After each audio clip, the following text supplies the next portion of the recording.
మిత్రులారా నమస్కారం. నేను మీ డాక్టర్ చిరుమామిళ్ళ మురళీ మనోహర్. ఈ వీడియోలో ఎంతో ఆసక్తికరమైన ఈ విషయాన్ని మనం తెలుసుకోబోతున్నాం. ఇదే తుమ్మలో దాగున్న ప్రత్యేకతలు, ఔషధపు విలువలు, ఈ సమాచారాన్ని తెలుసుకుందాం. మెయిన్గా తుమ్మ అంటంతోనే కొంతమందికి తెలుస్తుంది, కొంతమందికి తెలియదు. కానీ అందరూ కూడా ప్రపంచవ్యాప్తంగా దీన్ని గుర్తుపట్టాలంటే దీనికి ఒక పద్ధతి ఉంది. అంటే తుమ్మని ఏ పేర్లతో పిలుస్తారు, ముఖ్యంగా బొటానికల్ సోర్స్ ఏమిటి ఇది తెలుసుకోవాలి. అకేషియా అరాబికా అనేటువంటి పేరుతోటి తుమ్మని పిలుస్తారు.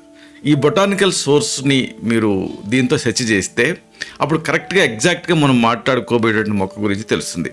లేకపోతే వేరే మొక్కల్ని ఈ తుమ్మ మొక్క అనుకునేటటువంటి అవకాశం ఉంటుంది. సంస్కృతంలో దీన్ని బొబ్బులా అంటారు. ఈ పేరుతోటే బబుల్ టూత్పేస్ట్లు ఇలాంటివి కూడా ఉన్నాయి. అయితే అసలైన విషయం ఏంటంటే ఇది ఎలా కనిపిస్తుంది, ఎలా ఉంటుంది. నిజానికి దీని గురించి చెప్పాల్సి వస్తే వేప చెట్టు గురించి చెప్పడం లాంటిది. అంటే అంత సాహసం. ఎందుకంటే తుమ్మ చెట్టు తెలియనటువంటి భారతీయులు ఉండరు. తుమ్మలో మామూలుగా ఈ తుమ్మ జనసామాన్యానికి చేరువైంది అనడానికి మనకి అనేక ఉదాహరణలు, జాతీయాలు ఉన్నాయి. ఉదాహరణకు తుమ్మలో సూర్యుడిలాగా అని మీరు వేరు ఉంటారు. అలాగే తుమ్మ మొద్దులాగా ఉన్నాడు అంటారు. అంటే అంత స్టబ్బర్న్గా ఉన్నాడని, అంత గట్టిగా ఉన్నాడని. ఈ జాతీయాలు మనకి పరిచయమే. అంటే medicine to A level of common man అంటానికి ఇది ఒక ఉదాహరణ. ముళ్ళతోటి ఉండేటువంటి కొమ్మలు ఉంటాయి. అలాగే తుమ్మ చెట్టు గురించి ప్రత్యేకంగా చెప్పుకోవాల్సింది ఏంటంటే దాని నల్లటి బెరడు. ఇంకా ఆసక్తికరమైన విషయం ఏంటంటే దీనికి కాంట్రాస్ట్గా చక్కటి పసుపు రంగులో దీనికి పువ్వులు ఉంటాయి. ఇవి తుమ్మ చెట్టు ప్రత్యేకతలు.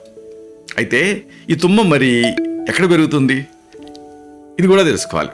నిజానికి ఇక్కడ అక్కడ లేదు, మన మొత్తం భారతదేశంలో ఇది కనిపిస్తూనే ఉంటుంది. ఆ మాటకు వస్తే ఇది ప్రాథమికంగా పాకిస్తాన్ అలాగే సింధ్ ప్రాంతానికి సంబంధించింది. ఇక అక్కడి నుంచి అందుకే అరాబికా అనే పేరుంది. అక్కడి నుంచి భారతదేశానికి ఇలాగా ఇది మైగ్రేట్ అయింది.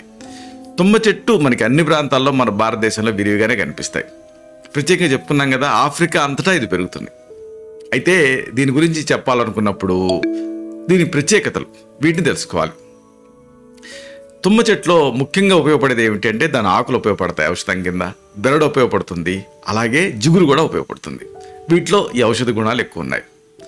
తుమ్మ చెట్టు నుంచి మనకి దొరికేటువంటి ఆ జిగురు, దీనికి కొన్ని ప్రత్యేకమైన ఔషధ తత్వాలు కూడా ఉన్నాయి.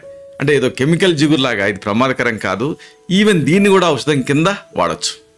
అయితే మరి ఇది ఎలా ఉపయోగపడుతుంది, దీన్ని ఔషధం కింద ఎలా వాడుకోవచ్చు ఇది తెలుసుకుందాం. తుమ్మలో నిజానికి మనం ఆ తుమ్మ చెట్టును చూసి చాలామంది దాన్ని కొట్టేస్తూ ఉంటారు. కానీ అది మన ఊళ్ళో ఉంటే, అది మన పరిసరాల్లో ఉంటే మనం ఒక డాక్టర్ని మన ఇంట్లో ఉంచుకున్నట్టే. అన్ని ఉపయోగాలు దీనికి ఉన్నాయి. వరుసగా ఈ ఔషధపరమైనటువంటి ఉపయోగాలని మనం తెలుసుకుందాం. ముఖ్యంగా నీళ్ళ విరేచనాలు ఇవి ఎక్కువగా ఇబ్బంది పెడుతూ ఉంటాయి. ఎండాకాలం ఇబ్బంది పెడుతూ ఉంటాయి, వర్షాకాలం ఇబ్బంది పెడుతూ ఉంటాయి. అలాగే అన్ని సీజన్స్లోనూ ఈ నీళ్ళ విరేచనాలు బాధిస్తూ ఉంటాయి. ఇలాంటప్పుడు ఈ తుమ్మను ఉపయోగించి ఒక చక్కని ఔషధాన్ని తయారు చేసుకోవచ్చు. తుమ్మ ఆకులు, జీలకర్ర, వాము ఈ మూడింటిని కలిపి నీళ్ళకి వేసి మరిగించి కషాయం తయారు చేయండి. దీన్ని ఒక 50 ml చొప్పున తాగుతూ ఉంటే ఉదయం, మధ్యాహ్నం, రాత్రి డయేరియా అంటే నీళ్ల విరేచనాలు తగ్గుతాయి. ఈ బెరడుతో చేసినటువంటి కషాయం కూడా ఇలాగే ఉపయోగపడుతుంది. అంటే తుమ్మ బెరడుతోటి కషాయం తయారు చేసుకొని తాగితే కూడా స్టిప్టిక్ యాక్షన్ ఉంటుంది. అంటే ఆ స్రావాల్ని అడ్డుకునేటువంటి నేచర్ దీనికి ఉంటుంది.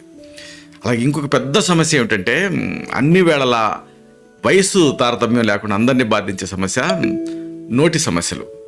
ఇలాంటి నోటి సమస్యలు కూడా తగ్గించుకోవచ్చు. రోజు కొద్దిగా తుమ్మ బెరడ్ని మనం ఒక్క పలుకుల్లాగా నవ్వులుతూ ఉండాలి. దీంతో ఆ పంటి సమస్యలు, నోటి సమస్యలు తగ్గుతాయి. మెయిన్గా దీనికి యూజ్ ఏంటంటే చలదంతం అంటే కదిలే పళ్ళు గట్టి పడతాయి. ఇంకా చిగుళ్ళ వాపులు కూడా తగ్గుతాయి. అయితే చిగుళ్ళ వాపులు ఉన్నప్పుడు, ఇన్ఫెక్షన్ ఉన్నప్పుడు ఈ తుమ్మ బెరడు తాలూకా పలుకులు మీరు తింటున్నారు అనుకోండి, అది గుచ్చుకునే అవకాశం ఉంటుంది. కాబట్టి ఫైన్ పౌడర్ చేసి అప్పుడు దీన్ని నవ్వితే మంచిది. ఇంకా మెయిన్గా దీని యూజు దంత సమస్యలలో అమోఘం. దీని దంత సమస్యలకి ఒక చక్కటి పళ్ళపొడిని మీరు తయారు చేసుకోవచ్చు. ఈ పళ్ళపొడి ఖర్చు లేనిది, చాలా సమర్థవంతంగా పనిచేస్తుంది. కాస్ట్లీయెస్ట్ టూత్ పౌడర్ల కంటే కూడా అద్భుతంగా పనిచేస్తుంది. దీని తయారీ కొద్దిగా బొగ్గు పొడి, అలాగే తుమ్మ బెరడు పొడి, పట్టిక ఆలం అంటారు, ఇది తెల్లగా పటిక బెల్లంలాగా కనిపిస్తుంది. దీని పొడి, కొద్దిగా సైంధవ లవణం, ఇవి కలిపి దీన్ని టూత్ పౌడర్లా తయారు చేసుకొని నిల్వ చేసుకోవాలి. రోజు దీంతో పళ్ళు తోముకుంటూ ఉంటే వజ్రాలు లాంటి గట్టి దంతాలు మీ సొంతం అవుతాయి. అలాగే ఇంకొక ప్రాబ్లము, మెయిన్గా ఇది పిల్లల్లో కనిపిస్తూ ఉంటుంది. ఇదే టాన్సిల్ స్వాప్. ఆ మాటకు వస్తే పిల్లలే కాదు, పెద్దలు కూడా దీంతో సతమతం అవుతూ ఉంటారు. ఇలాంటప్పుడు ఒక అద్భుతమైన ఖర్చు లేని వైద్యం తుమ్మతో ఉంది. తుమ్మ బెరడు నీళ్ళకి వేసి మరిగించి కషాయం తయారు చేయాలి. దీనికి కొద్దిగా సైంధవ లవణం కలపాలి. ఈ కషాయంతో పుక్కట పడితే మంత్రం వేసినట్టుగా ఈ టాన్సిల్ స్వాపు వెంటనే తగ్గిపోతుంది. ఇంకొకటి, మహిళల్ని ఎక్కువగా ఇబ్బంది పెట్టేటువంటి ఒక సమస్య ఉంది. ఇదే వైట్ డిశ్చార్జ్, తెల్ల బట్ట, బట్టంటు రోగం అని కూడా అంటూ ఉంటారు. సాధారణంగా ఇన్ఫెక్షన్స్, రక్తహీనత ఇలాంటి సమస్యల వల్ల ఇది వస్తూ ఉంటుంది. ఇలాంటప్పుడు దీంతో ఒక ఆసక్తికరమైనటువంటి వైద్యం ఉంది. తుమ్మ బెరడు దీన్ని నీళ్ళకు వేసి మరిగించి కషాయం తయారు చేయాలి. ఈ కషాయంతో వెజైనల్ డూష్, దీన్ని ఆయుర్వేదంలో యోని ప్రక్షాళనం అంటారు. ఇలాగా వాడుతూ ఉంటే లికోరియా సమస్య తగ్గుతుంది. ఇంకొకటి, యంగ్స్టర్స్ని ఎక్కువగా ఇబ్బంది పెట్టేది, ఎక్కువ భయపడుతూ ఉంటారు, అదే సమయంలో దీని నుంచి బయటికి రారు. ఇదే స్వప్నస్ఖలనాలు. అలాగే యువకులైనటువంటి భర్తలను ఇబ్బంది పెట్టేది శీఘ్రస్ఖలనాలు, ప్రీమెచ్యూర్ ఎజాక్యులేషన్, నాక్టర్నల్ ఎమిషన్స్. ఇలాంటి ఈ సమస్యలు ఉన్నప్పుడు దీని తుమ్మతోటి ఒక ఆసక్తికరమైన వైద్యం ఉంది. లేత తుమ్మకాయలు, వీటిని సింపుల్గా తింటూ ఉండాలి. దీంతో స్వప్నస్ఖలనాలు తగ్గుతాయి, అలాగే శీఘ్రస్ఖలనం సమస్య కూడా తగ్గుతుంది. ఇలాంటి మరిన్ని ఇన్ఫర్మేటివ్ వీడియోస్ కోసం ఈ ఛానల్ని సబ్స్క్రైబ్ చేసుకోండి. అలాగే ఈ వీడియోలు అప్లోడ్ అవడంతోనే ఆ విషయం మీకు తెలియడం కోసం బెల్ బటన్ని క్లిక్ చేయండి.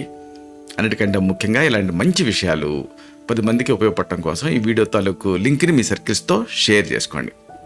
శతం జీవ శరదో వర్ధమానః, శతం హేమంతాన్ శతం వసంతాన్. 100 శరత్తులు, 100 హేమంతాలు, 100 వసంతాలు వర్ధిల్లుతూ జీవించండి. Stay healthy, stay happy, be positive, keep smiling, stay safe. Love you all. శుభం.